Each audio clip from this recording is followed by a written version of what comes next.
lagi print surat panggilannya. Jadi di panggilan itu, jadi dulu kan ketika LP itu kan terkait dua objek ya, terkait uang 5 miliar dan mobil Kijang Innova. Akan tetapi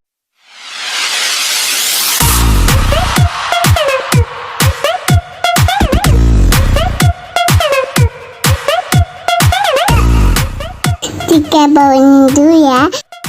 Ada. Kemarin kami mendapat panggilan dari Polda Jabar. Memang statusnya itu sebentar, saya kan ini lagi datanya nih, lagi saya cari dulu. Jadi intinya, bentar Mbak, di sini ada ya. Sambil saya buka file ya Mbak ya. Jadi kemarin itu hari Senin, saya mendampingi Pak Teddy di Polda Jabar untuk BAI, BAP sebagai tersangka itu hari Senin, tanggal 22 Agustus.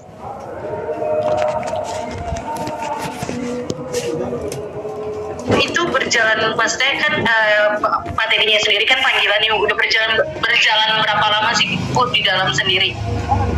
Kalau prosesnya itu kan setahu saya itu kan laporan terjadi di bulan Maret 2021 ya, dari bulan Maret. Nah ini naik sidik itu sekitar bulan Juni 2021 naik sidik ya. Nah ini baru ada penetapan tersangka itu di bulan sekarang, di bulan Agustus 2022 gitu.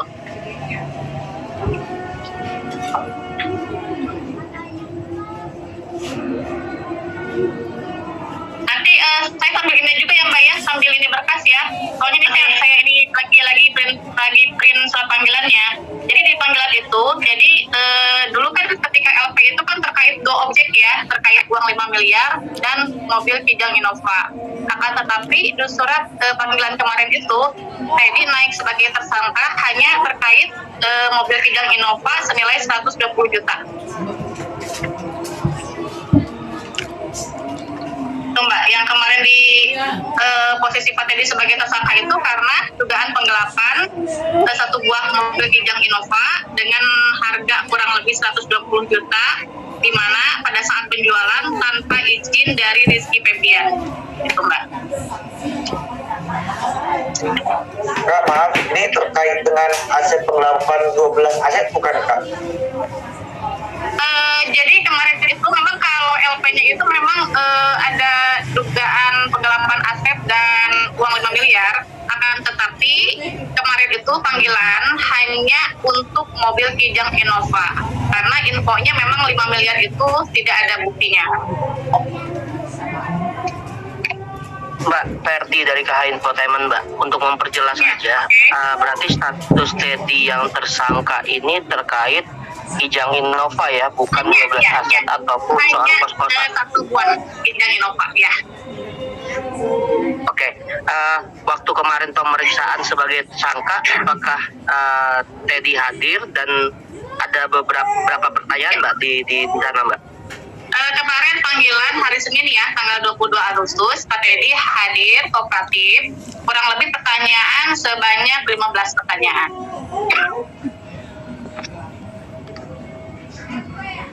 Oke, lalu terkait laporan Rizky Febian yang soal kos-kosan itu bagaimana ya Mbak? Kalau kos-kosan info ya dari penyidik kemarin, kalau kos-kosan sampai saat ini belum ada buktinya, tidak terbukti kos-kosan. Jadi kemarin itu nanti saya tunjukin ya surat panggilannya ya. Jadi di panggilan itu LP yang sama di yang tahun kemarin, LP dengan kos-kosan dengan yang penggelapan 5 miliar, akan tetapi untuk LP yang kemarin itu yang hanya mampu naik itu hanya Kijang Innova. Oke, berarti terkait yang lain tidak ada Mbak ya, hanya itu aja Mbak ya? Tidak ada, ya tidak ada. Jadi kemarin itu pada saat BAP itu fokusnya kepada dugaan penggelapan Kijang Innova gitu. Artinya yang 5 miliar itu nggak ada buktinya Mbak atau seperti apa? Tidak ada, ya tidak ada buktinya. 5 miliar kos-kosan tidak ada buktinya. Jadi yang naik itu hanya mobil Kijang Innova. Itu pun kami ya masih meragukan terkait bukti permulaan yang cukup. Karena apa? Karena Kijang Innova itu pengetahuan Pak Teddy dulu itu atas nama almarhum. Jadi ketika almarhum meninggal, Pak Teddy berani menjual untuk apa? Itu pun untuk membayar utang almarhum. Oke, saya garis bawahi Mbak, untuk membayar utang almarhum berarti boleh diberitahukan almarhumah ini memiliki utang sebesar berapa ya Mbak totalnya ya selama hidup dengan Teddy? Ke Bang Panin, almarhum mempunyai utang kurang lebih 115 juta. Untuk penjualan mobil Kijang Innova itu sebesar 120 juta. Oke Mbak, penjualan mobil Innova untuk membayar utang almarhumah ya. Kalau bicara harta benda milik almarhumah atau seseorang yang sudah meninggal itu kan pasti ada wasiat ya Mbak ya? Wasiat ketika itu dibuat sebelum meninggal ya, itu ada wasiat. Tapi almarhum tidak ada wasiat sama sekali ketika meninggal. Berarti tidak ada wasiat, termasuk wasiat untuk menjual mobil tersebut? Menjual mobil tidak ada. Oke, ini kan sudah almarhumah Mbak ya. Jadi kalau dari segi hukum sendiri terkait penjualan barang itu kan harus ada kuasa Mbak ya. Karena ini kan mobil atas nama almarhumah Mbak. Almarhum, iya. Jadi gini Mbak, jadi Mas. Jadi kalau misalkan kita lari kepada kompilasi hukum Islam, itu adalah kewajiban dari ahli waris semua terhadap pewaris yang meninggal dunia. Jadi apa itu kewajibannya? Sebelum ada pembagian warisan, kewajiban dari ahli waris yang lain satu, melakukan penguburan, melakukan kalau misalkan biasa budaya lah tahlilan gitu kan. Nah, yang ketiga itu nanti itu utang-utang dari almarhum itu harus segera dilunasi gitu kan. Nah, keempat, ketika ada sisanya itulah yang menjadi warisan gitu kan. Nah, di sini Pak Teddy berdasarkan informasinya kepada kami selaku kuasa hukum, jadi peninggalan almarhum itu beliau jual untuk membayar utang gitu. Pak Teddy itu posisi Pak Teddy itu sebagai ahli waris itu kita tidak bisa istilahnya menentang ya, itu adalah undang-undang yang menyebutnya. Jadi ketika seorang pewaris, apalagi itu istri atau suami meninggal dunia, maka mereka itu meninggalkan ahli waris, yaitu suami atau istri yang hidup lebih terlama, anak-anak dan orang tua gitu kan. Itu termasuk dari ahli waris golongan pertama. Itu berdasarkan kompilasi hukum Islam dan undang-undang perkawinan gitu. Jadi perlu saya garis bawahi, tapi kan di sini ya. Perlu saya garis bawahi, Pak Teddy di sini bukan cerai hidup ya. Ini kita perlu garis bawahi. Pak Teddy di sini dengan almarhum bukan cerai hidup, akan tetapi cerai mati. Ketika cerai mati, otomatis almarhum meninggalkan ahli waris. Dan itu termasuk Pak Teddy sebagai ahli waris dan Dede Bintang gitu kan. Gitu. Beda halnya dengan cerai hidup. Kalau cerai hidup, ketika masing-masing pasangan mempunyai harta bersama, ketika cerai hidup, hartanya atau asetnya kembali kepada kepemilikan masing-masing gitu. Oke, itu tapi kan di sini Rizky Febian sebagai anak, Mbak. Ya, betul. Tapi ini kan di sini ada Rizky Febian sebagai anak juga, Mbak, yang bisa disebut sebagai ahli waris juga, Mbak.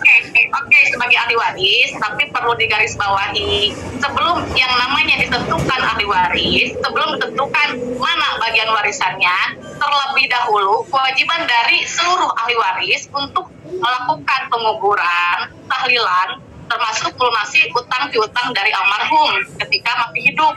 Itu adalah kewajiban yang utama dari seluruh ahli waris. Gitu. Jangan fokus kepada piutangnya, jangan fokus kepada warisannya, akan tetapi utangnya tidak dipenuhi gitu kan. Iya betul, saya tidak fokus kepada utang. Iya betul, saya tidak fokus kepada hutang almarhumah atau apapun ya Mbak ya. Tapi kan di sini ada Rizky Febian sebagai anak juga yang disebutkan sebagai ahli waris gitu kan. Itu yang pertama. Saya ini statement dari saya Mbak ya. Oke, lalu berarti Teddy tidak ada komunikasi dengan Rizky Febian terkait penjualan mobil tersebut karena secara garis turunan Rizky Febian juga berhak sebagai anak karena ahli waris juga gitu kan Mbak. Sekarang gini aja, penuhi dulu legal standingnya di sini, penuhi dulu lah legal standingnya. Kalau memang dia merasa sebagai ahli waris dari almarhum, ya buat dulu penetapan ahli waris, gitu kan? Penetapan dulu dibuat di pengadilan agama, penetapan dulu siapa ahli waris dari almarhum dan harta warisannya apa saja, gitu kan? Jangan istilahnya tiba-tiba langsung melaporkan penggelapan, itu kan legal standingnya juga belum jelas, gitu kan? Harusnya sebelum mengajukan LP atau gugatan, dibuat dulu lah penetapan ahli warisnya gitu. Sampai sekarang belum ada penetapan ahli waris dari pengadilan agama. Tapi sudah ada pengajuan penetapan ahli waris, Mbak? baik dari Teddy Tidak ataupun ada. dari pihak Setahu saya tidak ada. Karena kalaupun ada, otomatis Teddy sama Dede Bintang pasti diposisikan sebagai tergugat atau pihak ya.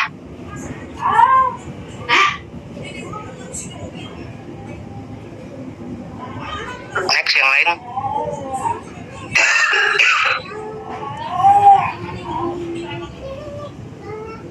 Bu Hati, terus Teddy seperti apa mungkin Ya.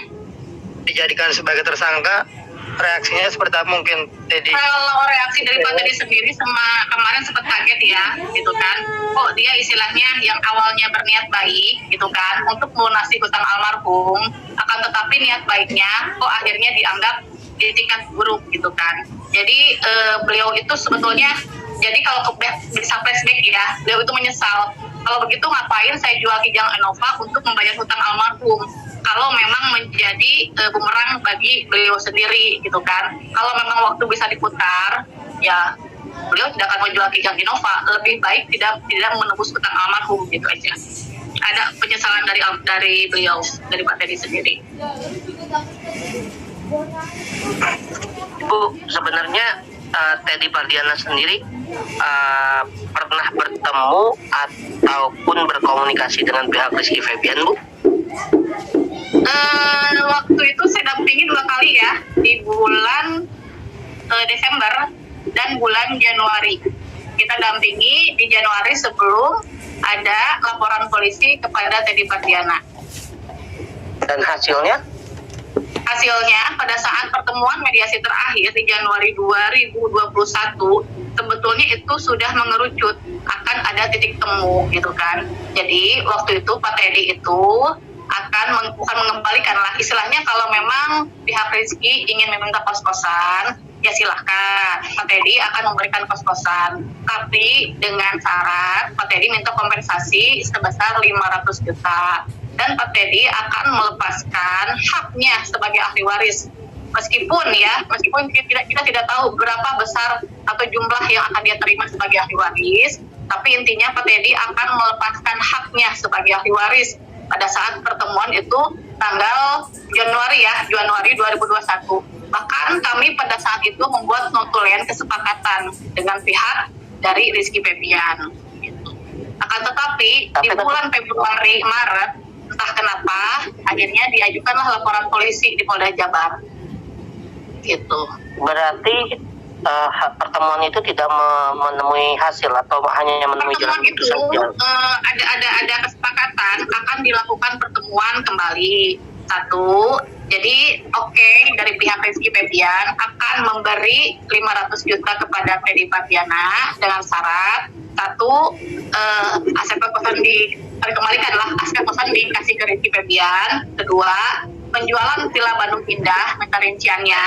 Ketiga, batu biok dikasih kepada Rizky Febian. Itu pertemuan terakhir itu seperti itu. Nah, ketika kami akan melakukan pertemuan kembali, tiba-tiba pihak Rizky Febian meminta 15 aset yang diduga dikuasai oleh Teddy yang sekarang menjadi sebuah laporan pidana. Nah, Teddy sendiri kan sempat bingung apa yang dia gelapkan, apa aja aset yang dia pegang. Kan sampai saat ini dia tak pegang sama sekali aset almarhum. Bahkan aset warisan pun sudah dikembalikan kepada Putri Delina, gitu kan. Jadi Teddy itu sampai sekarang masih kebingungan.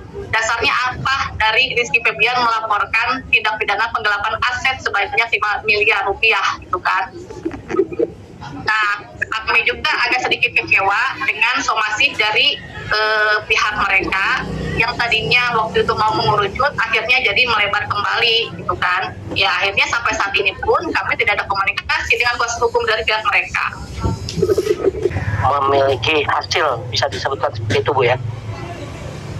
Sebetulnya kalau memang waktu itu ditindaklanjuti dengan pertemuan selanjutnya, ya bisa saja itu ada hasilnya, gitu kan.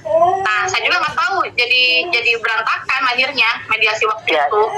ya bisa disebutkan tidak ada hasil kan sampai saat ini atau tidak dijalankan tidak ada. pertemuan Yang tersebut. akhirnya melaporkan pidana di Polda Jabar. Oke, lalu bagaimana dengan nasib aset-aset tersebut, Bu? Karena kan sesuai dengan isi perjanjian itu ada kos-kosan, ada batu giok, ada yang Nah, lain-lain. jadi Itu bagaimana nasibnya? yang kami belum buat perjanjian ya. Jadi gini notulen aja. Waktu itu kan mereka menyodorkan 15 aset yang dikuasai oleh Teddy Pardiana. Teddy waktu itu menyangkal karena tidak ada satupun aset yang dikuasai oleh Teddy Pardiana, gitu kan? Jadi menyangkal cuma 2 item ya, 2 aset yang dia pegang, batu giok sama sertifikat kos-kosan. Tapi sertifikat kos-kosan karena dia merasa waktu itu membeli, gitu kan? Teddy membeli juga sertifikat kos-kosan. Akhirnya dia menahan sertifikat kos-kosan. Oke lah kalau memang kasarnya gini, kalau AIG kekeh yang kos-kosan, mau kos-kosan ya silahkan. Tapi tolong dong kasih Om kompensasi karena Om itu waktu itu pernah mengeluarkan uang 1 miliar di kos-kosan itu, gitu kan? Nah, jadi pertemuan itu memang tidak terbukti bahwa Teddy menyimpan aset dari almarhum, gitu kan, yang 15 itu, gitu kan. Hanya saja waktu itu ada poin-poin penting, yaitu di pihak mereka meminta untuk aliran dana hasil penjualan Villa Bandung Indah sebesar 1,5 miliar. Nah, waktu itu Pak Teddy mau menyerahkan yang aliran dana yang pembelian 1,5 M itu, akhirnya keburu lapor di Polda Jabar, gitu. Akhirnya tidak adalah Oke, berarti pertemuan selanjutnya. Surat-surat kos-kosan Ya. berarti masih di Teddy, Bu, ya? Bisa disebut seperti itu ya? Ketika perjanjian jual beli, kwitansi sama BPHTB masih di Pak Teddy, karena yang membeli kan Pak Teddy juga, atas nama Pak Teddy di sana keterangannya gitu.